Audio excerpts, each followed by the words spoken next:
Hi everyone, I'm Trevor with Bales Hay Farm and Ranch. Yes, my last name is Bales, and yes, we bale hay. It's Sunday, thought we had the day off. We ordered water and they gave it to us right away, and we still had several truckloads of hay in the field from what they baled this morning. So left church and started hauling some hay.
We got it all finished. Now, with that irrigation going, I thought I would show you how the irrigation system works.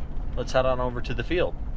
Hey guys, I'm standing on the edge of a canal where I've had a lot of questions about our irrigation system. So to farm down here, to get water, you have to be part of the district. To be part of the district, you have to be a landowner. Here's a canal that carries water through the district. Now, as a landowner, you get to buy water by the acre foot, which they measure by the minor inch.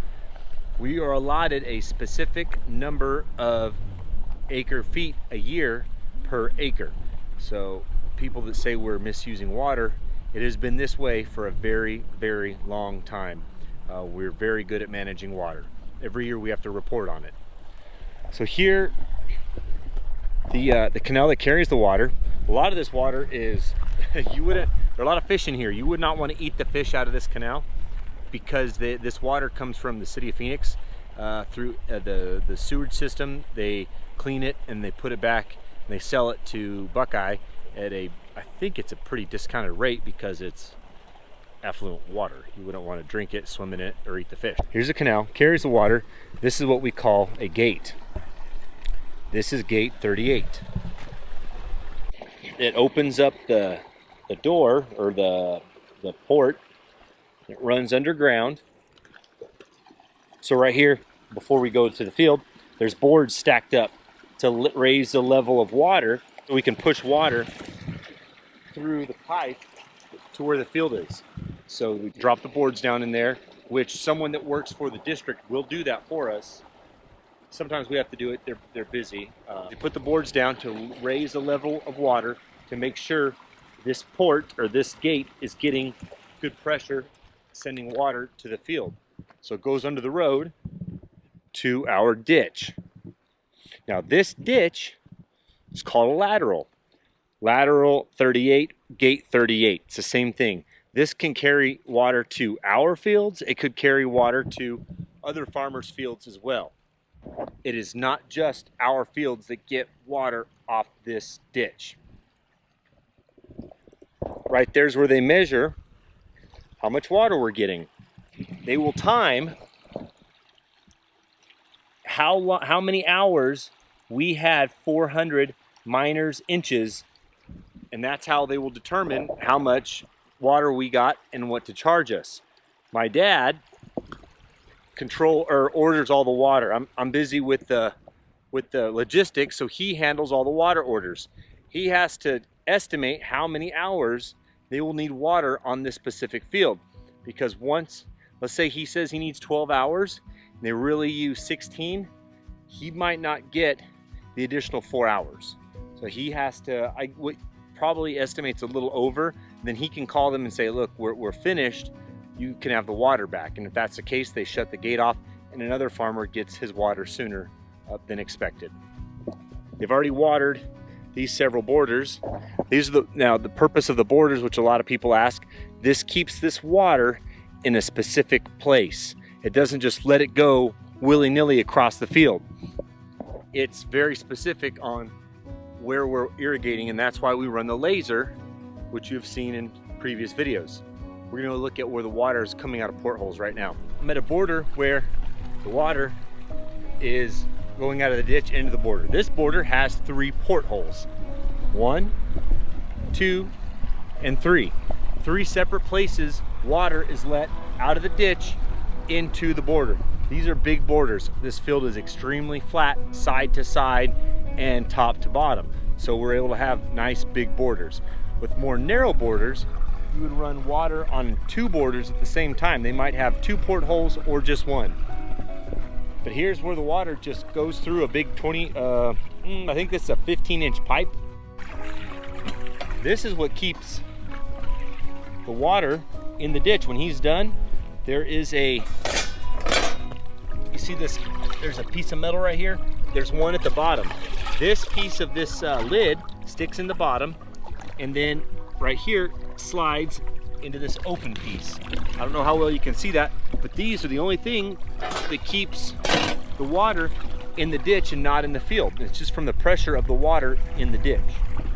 But here you can see a perfect example of those borders keeping the water in a very managed specific area. So here I'm walking at the beginning, the head of the border. Water on that side, no water on that side. That's why we have a special disc that runs these and builds these up to keeping the water on one side and not the other. Unfortunately, we fight gophers a lot. And gophers, which we'll see right here, there's mud. That means a gopher has a hole that went there and popped up right here. When we do that, that makes us a lot less efficient at irrigating the field. So now water should be going down this way. It's bleeding over onto this side and the other side. We lose a lot of pressure in pushing water that way. Now it is up to the irrigator to decide when to close those portholes and open the next one. He has to plan this just right. If he doesn't, we waste a lot of water. So as this water's flowing down, when it gets about, I don't know, 200 foot from the bottom of the field, he'll shut it off, open the next border, and that pressure of the water will continue pushing it down. It might be 100 foot. Every field is different. It depends on how steep the field is and how much water he has in the ditch pushing it. Some ditches are bigger and hold a lot more water, so they can build up more water at the upper end of the field. Remember, this is the upper end. This is where the ditch is. That's the lower end. That's where it drains. So by a ditch that carries a lot of water and sits higher than the border, it creates a lot of pressure pushing the water down the field. And we call this flood irrigation. We are flooding this field.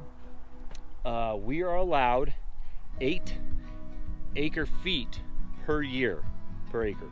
So every acre out here will have 8 foot of water on it once a year. And sometimes they turn it down or they shut us off. If it's a dry year, we didn't get snow or rain, we won't get that. So it changes year to year. But this is a very quick description of how our system works.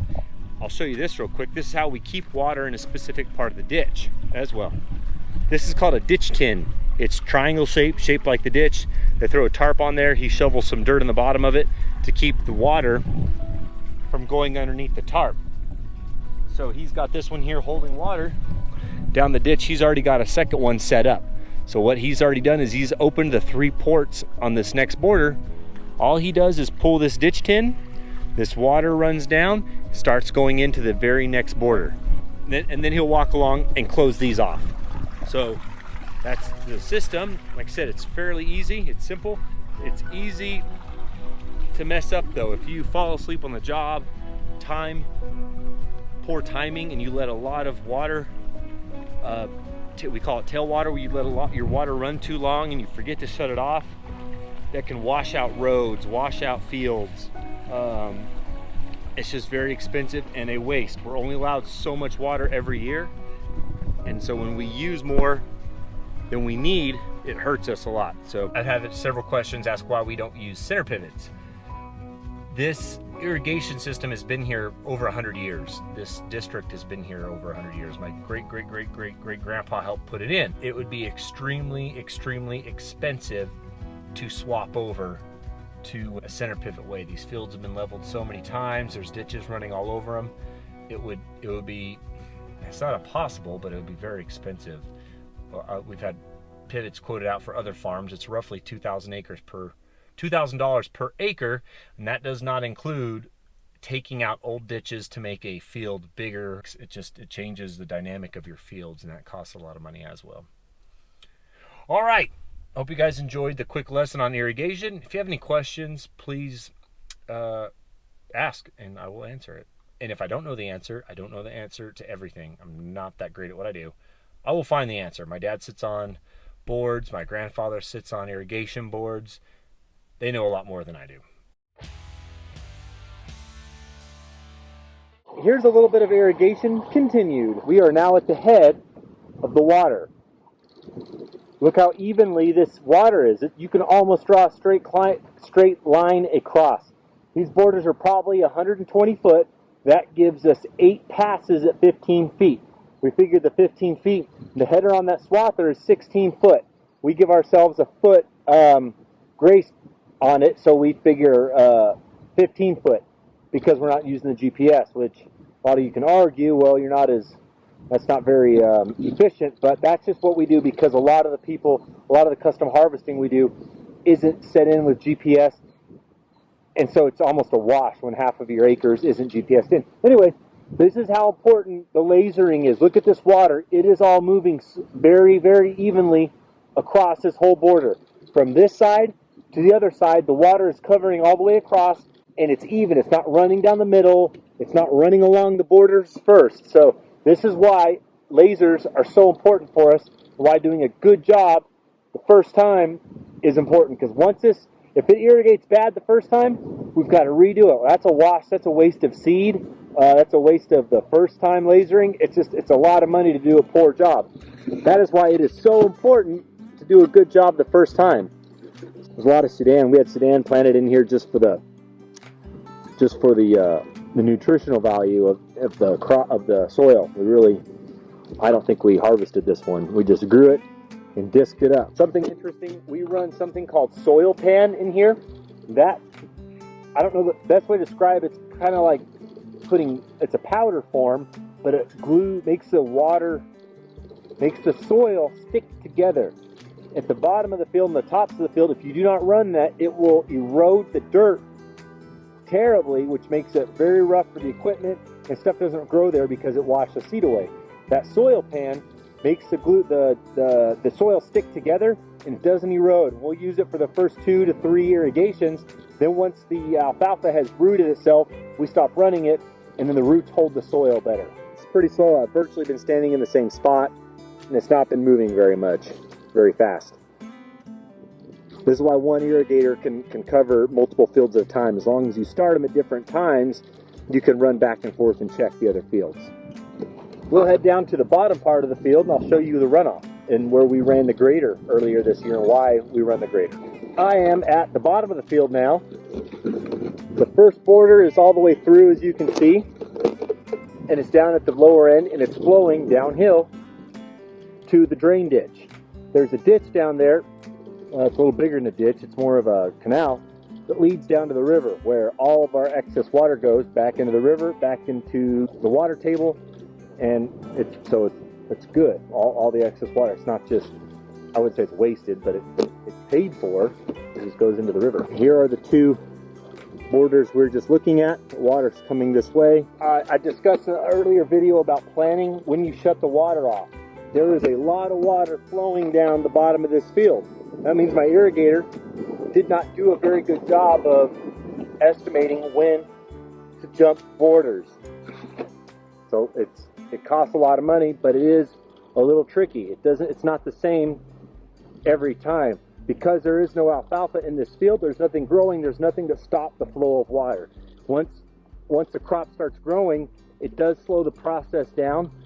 But he had just done this entire field before this border. So it's a little frustrating when you see a lot of water going down the bottom of your field after it's been paid for.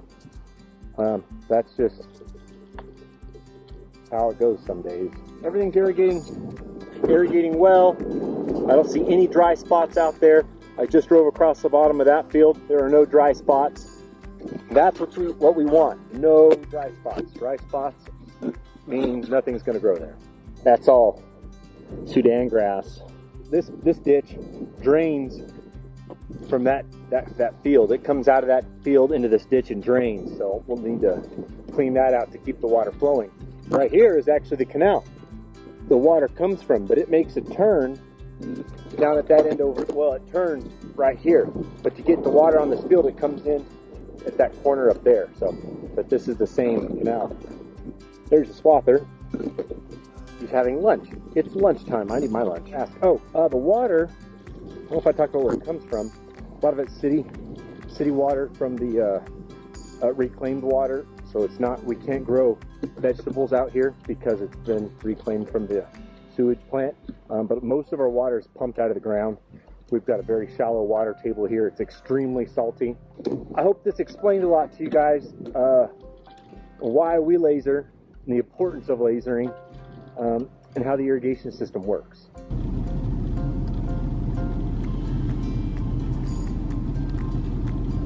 My wife made it